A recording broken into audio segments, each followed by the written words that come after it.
नमस्कार, आपका स्वागत है एमएस टीवी में। मैं हूं नेहा चौहान और आज हम मिलने जा रहे हैं हिंदी सिनेमा की एक ऐसी हस्ती के साथ जो अपनी सिंप्लिसिटी और टैलेंट के लिए जाने जाते हैं।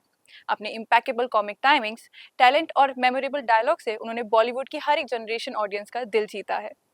आज हम बात करने जा रहे हैं राजपाल सर से। We welcome you sir. Thank you. कैसे हो आप? मैं बढ़िया सर, आप बताइए। बहुत अच्छा हूँ। तो सर, जैसे जर्नी तो हम सब हमेशा बात करते हैं जर्नी के बारे में। आज मैं आपकी थिएटर की जर्नी के बारे में जानना चाहती हूँ। जब आप थिएटर से फिल्म इंडस्ट्री में गए तो वो जो ट्रांसफॉर्मेशन था, तो उसमें कौन कौन से चैलेंजेस आपने फेस करे, किस टाइप की डिफिकल्टीज आई, उसके बारे में आप बताइए जरा। स्मूथली 8-9 साल की उम्र से जैसे जैसे जैसे पहले मतलब आंगन में, गलियों जी। में हम लोग या खेतों में कबड्डी, कभी कबड्डी के माध्यम से, कभी खेलों के माध्यम से, कभी लुक्का छिपी के माध्यम से, और फिर कभी मनोरंजन के माध्यम से, जी। फिर कोई नाटक तमाशा देख लिया तो उसको अपने आंगन में खेलने के माध्यम, तो धीरे धीरे धीरे धीरे पढ़ाई करते जा रहे थे और धीरे धीरे ये कब कन्वर्ट हो गया, जी।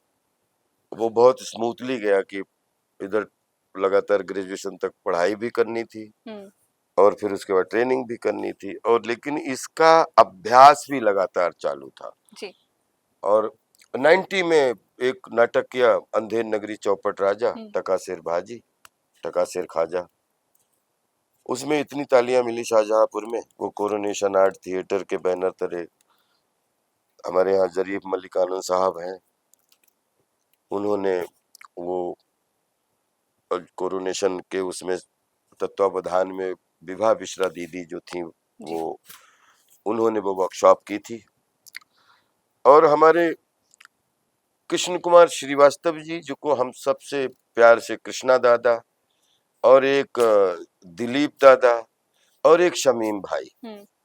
ये 3 आदमी हमें उन नाटक से जोड़ के और किस तरीके से इन्होंने बहुत साथ भी दिया, और थिएटर की रिहर्सल से लेके और इनकी साइकिलों पे बैठने से लेके एक दूसरे के साथ में बहुत शाहजहांपुर में अच्छा एमन जय जलाल नगर और एमन जय और मोहम्मद, जो जी। बीच में रेलवे स्टेशन है, हम्म। उधर दोनों तरफ, एक तरफ एमन जय जलाल नगर है, एक तरफ मोहम्मद जलाल नगर है, जिसमें और ये हम लोगों का रेलवे स्टेशन ही अड्डा होता था, और वहां से लेके शाहजहांपुर के मॉडल जो बोलते हैं ना कि टाउन हॉल तक, हम्म।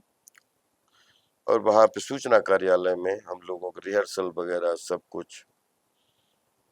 और धीरे धीरे धीरे धीरे 90 से फिर जब 92 में ग्रेजुएशन कंप्लीट किया तो डिग्री भी नहीं आई थी, तो जी। मैंने भारतीय नाट्य अकेडमी में अप्लाई किया, वहां मुझे एडमिशन मिल गया। 92, 93, 94 में मैं पास आउट हुआ उधर से। फिर मैंने अप्लाई एनएसडी में किया, हम्म। एनएसडी में मुझे मौका मिल गया, थिएटर और का। 3 साल एनएसडी करने का, हम्म। 5 साल की ट्रेनिंग की, और उसके बाद में मुंबई चला गया। हम्म। फिर स्वराज सीरियल से शुरुआत हुई, छोटे छोटे सीरियल में काम किया। जी। फिर एक मेन सीरियल मिला, मुंगेरी के भाई नौरंगी लाल। हम्म। उसके बाद मैंने सीरियल से फिल्मों में काम करने की कोशिश की, तो उसमें मुझे 99 में 2-3 काम मिले एक एक सीन के, जिसमें पहला काम शूल का था, जी। फिर दिल क्या करे, फिर मस्त, एक लक लक लकीरें, और दीपावली के आसपास जंगल हमारे हाथ में आई रामू गोपाल वर्मा जी ने, जिनका मैं जितना भी इस उम्र में या पूरे जीवन धन्यवाद बोलूं कम जी। है। और मुंबई का उन्होंने जंगल का कैरेक्टर मुझे दिया, और 2000 में जंगल का कैरेक्टर जब रिलीज हुआ, तो एक तरफ कहो ना प्यार है जो है वो ऋतिक रोशन के लिए हम्म। बननी थी, और उसमें एक तरफ ये जंगल थी जिसमें बेस्ट नेगेटिव एक्टर का अवार्ड राजपाल को मिल रहा था। वाह। और 25 साल पूरे हो गए अभी बिल्कुल। 2024 में, जी। और छोटी बड़ी नेशनल इंटरनेशनल, कभी कभी एक सीन, कभी 10 सीन, कभी निगेटिव, कभी पॉजिटिव, कभी कॉमिक, और कभी लीड, हम्म। मतलब 1 दर्जन भर से ज्यादा लीड कर भी करने का सौभाग्य मिला। जी। 200-250 फिल्में करने का मौका मिल गया, और थिएटर अब भी चालू है। That's amazing sir. अभी मैं कलास्त्र कर रहा हूँ, एक बिल्कुल। सोलो नाटक कर रहा हूँ, जो उसकी तैयारी चल रही है। आई होप कि 2025 डेफिनेटली के सर। अंत तक हम, क्योंकि हमारी जिंदगी हम्म, मैंने सोलो कभी नहीं किया था, जी। तो ये कलास्त्र जो है फर्स्ट टाइम है आपका। एकल है हमारा, और वो भी 2.5 घंटे का है। तो कोशिश कर रहा हूँ कि ये 2.5 घंटे की जो मंच पे हम्म। एक फिल्म कलास्त्र के रूप में पेश करने का, एकल करने का पहली बार सौभाग्य मिला है। आशा करता हूँ आप बिल्कुल सबको सर, पसंद आए। डेफ़िनेटली वो चीज़ होगा। अगर हम आपकी ट्रांसफ़ॉर्मेशन कैरेक्टर्स की बात करें, तो आपने कॉमिक रोल काफ़ी करे हैं। तो जब कोई ऐसा रोल होगा, जैसे आपकी जो फ़िल्म थी पति-पत्नी और वो, जिसमें आपने बहुत सीरियस कैरेक्टर का रोल किया, बहुत मैच्योर एक पर्सन का, जबकि हम आपके कॉमेडी रोल्स के लिए आप बहुत ज़्यादा पसंद किए जाते हैं। तो वो जब ट्रांसफ़ॉर्मेशन आपने किया था उस चीज़ के लिए, तो ऐसे कौन-कौन से चैलेंजेज़ आपने फ़ेस करे, जब भी कोई आप सीरियस रोल करते हैं तो? ऐसा कोई रोल नहीं दुनिया में है जिसका चैलेंज ना हो। वो जी। लाइक पहली बॉल और पहली बैट की तरह हुँ, चैलेंज होता है। और हाफ सेंचुरी में लगभग 500 चरित्र जीने का मौका मिल गया, नाटक, नुक्कड़ हुँ, नाटक उसमें। बिल्कुल। और ऐसा कोई कैरेक्टर, हर कैरेक्टर का सौभाग्य करने की, उसकी मानसिकता अलग करने का हुँ, सौभाग्य मिला। और कैरेक्टर कैसा भी हो, हुँ, 1% तो मतलब छोड़ दें, हुँ, तो 99% सब में तालियां ही मिली हैं हर बिल्कुल, कैरेक्टर बिल्कुल। को जीने में। जी सर। और अगर हम आपकी अगर आप आपकी जो पूरी जर्नी रही है आपकी फ़िल्मों की, जो भी लाइफ़ रही है आपकी, अगर उसकी ऑटोबायोग्राफ़ी बनाते। अब बायोग्राफी बहुत जल्दी है।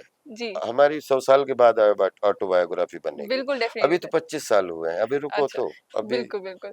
अगर 100 साल के बाद अगर आप चाहते कौन-सा एक्टर ऐसा वो चीज़ प्ले करे आपके रोल को? राजपाल के रोल को राजपाल एक ही बने, इस संसार में कोई रिप्लेस नहीं कर सकता। बहुत बिल्कुल क्योंकि सर। परमात्मा ने एक ही बना, वो राजपाल से अच्छा बन सकता है, हुँ, राजपाल से बुरा बन सकता है, राजपाल से बड़ा बन सकता है, राजपाल छोटा बन सकता जी, है। लेकिन विश्वास करिए, राजपाल के लिए राजपाल ही है। उसी की आत्मा काफी जी। और है। अगर मैं पुराने ज़माने की फ़िल्मों की बात करूँ, तो ऐसी कोई फ़िल्म जो आप रिक्रिएट करना चाहते हैं? ऐसी कोई है जो पुरानी फ़िल्मों से आपको बहुत पसंद है? ऐसी कौन सी फिल्म है जिसको रिक्रिएट नहीं करना चाहते? जी, 36 तो टॉपिक है पूरे, जी, 9 रस है। 36 टॉपिक, 37वां को भी टॉपिक नहीं बना है। जी। ये हर 10 साल में आप देखोगे, कभी कपड़े अपन बहुत चिपके-चिपके पहनते, कभी कपड़े थोड़े से बड़े, उसके बाद फिर बैगी में बदल जाता है, बिल्कुल, फिर उसके बाद में अपने बाल कभी बड़े रखते हैं, कभी छोटे रखते हैं, कभी। लेकिन बिलीव करो, जब तक ये संस्कृति है, जब तक ये परिवार है, हुँ, जब तक ये संसार है, 36 टॉपिक हैं, फिल्में उन्हीं पे ही बनेंगी, कि जीवन ही उन पे ही टिका हुआ बिल्कुल है। सर। और आखिरी में कोई मैसेज आप देना चाहेंगे ऑडियंस को? जियो खुल के, मस्त रहो, व्यस्त रहो, बिल्कुल। स्वस्थ रहो, बस ये अपना, अपनी रिस्पेक्ट करो। अपने से थोड़ी ज्यादा सामने वाले करोगे तो आपको दोगुनी ज्यादा रिस्पेक्ट मिलेगी। Love you all.